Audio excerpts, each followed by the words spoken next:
Hi guys, this is Jason here from Nathaniel School of Music, and in this series of tips over the season of Christmas, I'll be talking about some really popular Christmas songs. The one you just heard was "O Holy Night," and each of these songs have a lot of interesting things you could do as a musician as well as a pianist to improve your playing and definitely grow as a musician. And what better time to learn these songs than now? So, "O Holy Night," the the main skill which you will develop, I think, is the technique of playing arpeggios, and any ballad song you come across, whether it's Unchained Melody or Memory from the Broadway show Cats, or pretty much anything which has that regular 6/8 arpeggio pattern, it'll work for any of those songs. So in O Holy Night, it's very simple. It's on the key of C major, where playing C, E, G, and then the octave C, and coming all the way down. So that adds up to basically 6 beats.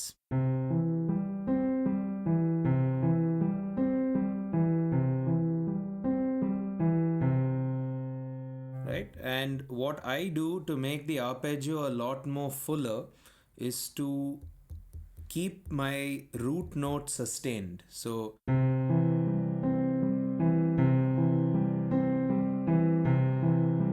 you just have to keep it sustained with your little finger for the duration of that bar.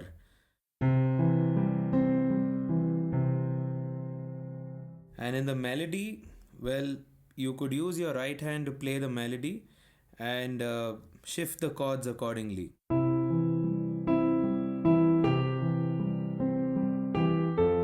That's an F major there.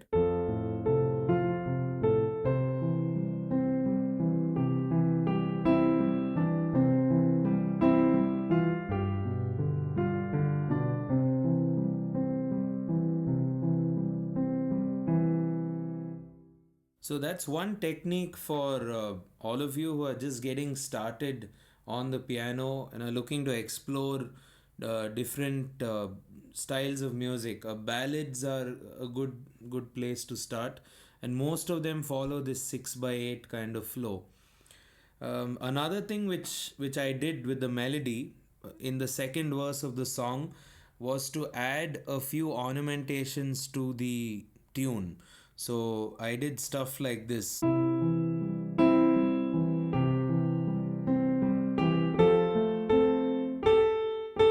instead of just playing A, I did a slide from G to A. So that works for melodies like this which are quite slow and need to stand out, and also melodies like this which were ideally designed for a vocalist to sing, and vocalists, as you know, have a lot of vibrato and all of that going for them. So you want to make the piano as expressive as possible. So here's some of the stuff which I was doing.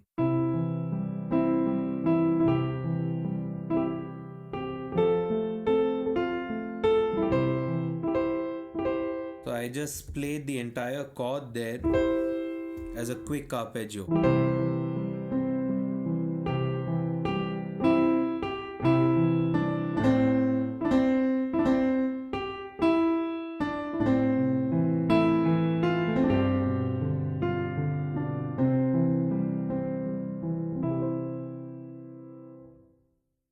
And in the next section of the song, which you could call the pre chorus, that's where I used octaves, and that really makes the melody line stand out a lot in the song. So it's the same 6/8 pattern in my left hand.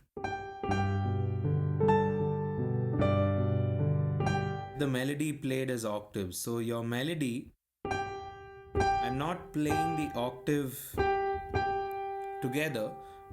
I'm delaying the notes a little bit, which makes it sound a lot cooler, I think. So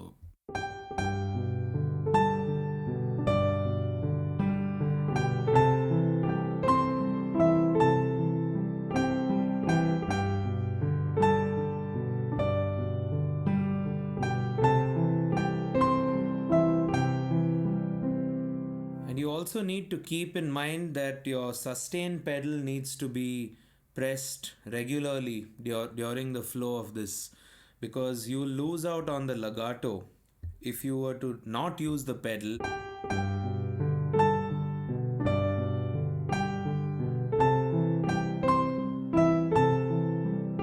Doesn't sound too bad, but you lose out on that important uh, legato style of playing, which makes it sound a lot more smoother. So I would advise you to use the pedal and use it smoothly as well. Don't just keep it pressed for the entire section.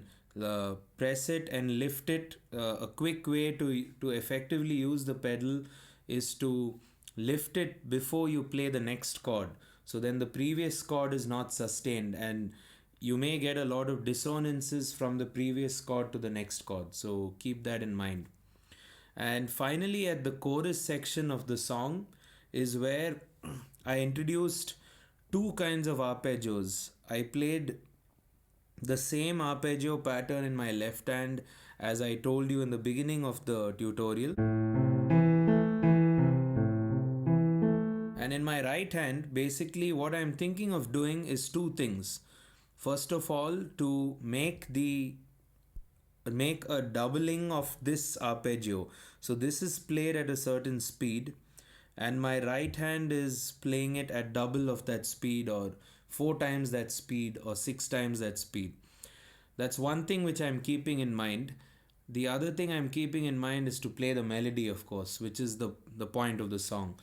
So while playing the arpeggios quickly in the right hand, you need to invert the chord in such a way that your melody note sticks onto the top end. And you can adopt this technique for pretty much any song, any Christmas song, or any song which has a slower melody like "Oh Holy Night" does. So I thought this was the right song to teach you guys these techniques. So for the chorus,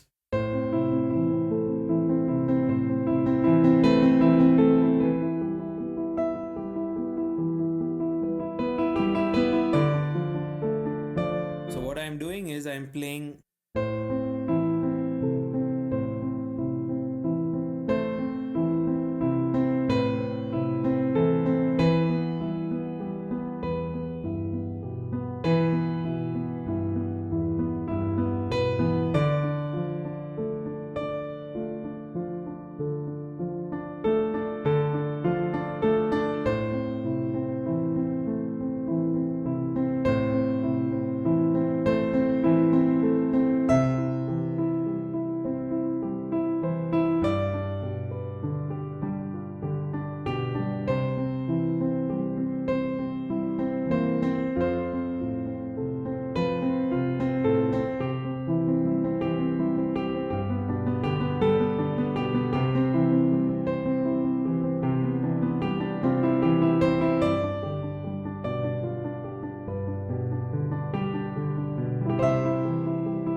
You get the idea.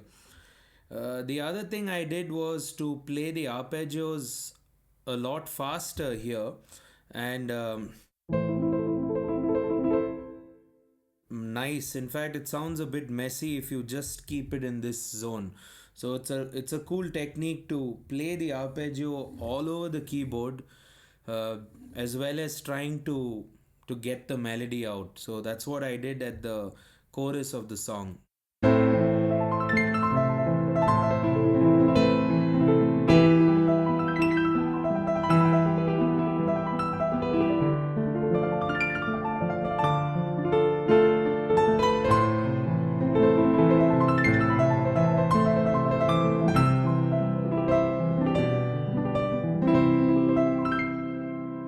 So wherever you have a lot of time between the next note, you could use that to fill up with arpeggios like I did now.